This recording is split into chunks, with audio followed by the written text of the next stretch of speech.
नमस्कार दोस्तों, आप सभी का स्वागत है हमारे YouTube चैनल आध्यात्मिक दर्शन में। और जैसे कि आप देख रहे हैं कि हम उपस्थित हैं उमरिया ज़िले के तहसील मानपुर में जनपद पंचायत के पास, जहां हो रहा है संत रामपाल जी महाराज का विशाल जिला स्तरीय सत्संग। जैसा कि आप देख पा रहे हैं कि ये है प्रवेश द्वार और सेवा, आप ये भी देख पा रहे हैं कि सेवादार सेवा के लिए लगे हैं, जो कि सिक्योरिटी सेवा है। और आगे चल के देखते हैं कि आप देख रहे हैं कि हम लोग पहुंच गए हैं स्टेडियम, जहां पर हो रहा है संत रामपाल जी महाराज का सत्संग। और देख रहे हैं कि सेवादार भी लगे हुए हैं, जैसे कि अनेक सेवा है, जैसे कि सिक्योरिटी सेवा है और तरह तरह की सेवाएं हैं, जो कि अति उत्तम व्यवस्था है यहाँ की। और आगे चल के देखते हैं कि कैसी व्यवस्थाएं हैं और क्या क्या सुविधाएं वहाँ हैं। तो जैसा कि दोस्तों आप लोग देख रहे हैं कि यहाँ सेवाएँ लगाई गई हैं, जैसे कि आप देख पा रहे हैं कि बड़ी तहसील और बिजराहोगढ़ तहसील आदि सेवाएं लगाई गई हैं, जिसके बारे में आज हम जानते हैं कुछ वक्त से। नमस्कार सर। नमस्कार सर, क्या नाम है आपका? सर, दास का नाम रामलाल दास है। और सर हमें ये जानकारी चाहिए थी कि जैसे ये सेवा लगाई गई है, तो ये किस चीज़ की सेवा लगाई गई सर? सर, यहाँ पे आने वाले श्रद्धालुओं की एंट्री होती है। जी जी, तो एंट्री सेवा लगी है। जी जी, बहुत बहुत धन्यवाद सर। तो जैसे कि दोस्तों हमने बहुत सारी सेवाएं देखी और एक सेवा में से एक ये सेवाएं भी देखी जिसमें बहुत सारे ग्रंथ रखे हुए हैं, और इनका हम आज जानते हैं कि आखिर ये ग्रंथ क्यों, ये सेवाएं क्यों लगाई गई हैं। तो चलिए जानते हैं आज। तो नमस्कार सर। जी सर साहब। सर, क्या नाम है आपका? रामदरस दास। सर, ये जो ग्रंथ रखे गए हैं, जैसे कि श्री रामचरितमानस और मजीद कुरान, श्रीमद् भागवत गीता, तो सर ये किस लिए रखे गए?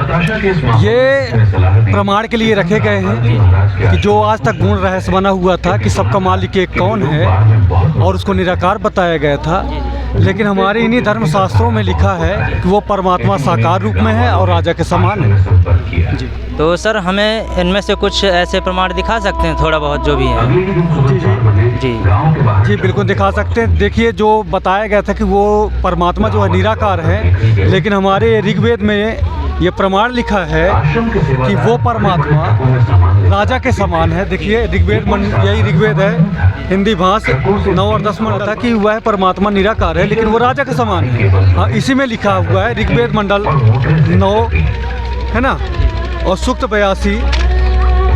ये पूछ रहे हैं कलयुग कितना बीत चुका है। ये देखिए, जो परमात्मा सर्व उत्पादक प्रभु, प्रकाश स्वरूप, सद्गुणों की वृष्टि करने वाला, पापों का नाश करने वाला, जो बता रहे थे आज हमारे धर्मगुरु कि वह पाप कर्मों को भोगने से ही समाप्त होते हैं, लेकिन यहाँ पास लिखा है कि पापों के हरण करने वाला वह परमात्मा राजा के समान दर्शनीय है। यानी वो जो निराकार जिसको बताया गया वो परमात्मा राजा के समान दर्शनीय है। और वो क्या कर सकते हैं?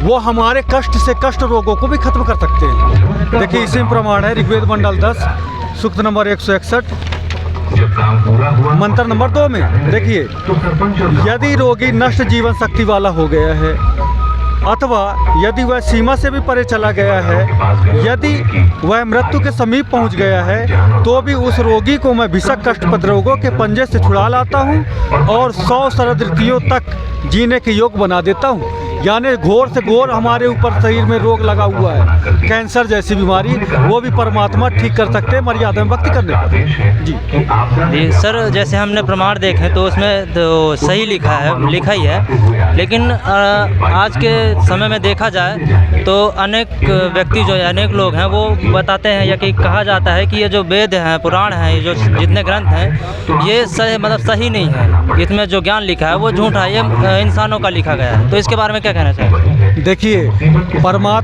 किसी न किसी चीज़ का तो आधार बनाना पड़ेगा, और इन्हीं को आधार बना करके आज हमको ज्ञान बताया गया है कि देवी देवता होते हैं। लेकिन इन वेदों का सही अर्थ न जानने के कारण से जो इनके धर्म विरोधी हैं वो कहते हैं कि वेद काल्पनिक है, झूठे हैं। लेकिन नहीं, ये यथार्थ है, और ये सारे जो हमारे वेद पुराण हैं यथार्थ बता रहे हैं कि सत्य हैं, ये देवी देवता होते हैं। बहुत बहुत धन्यवाद सर।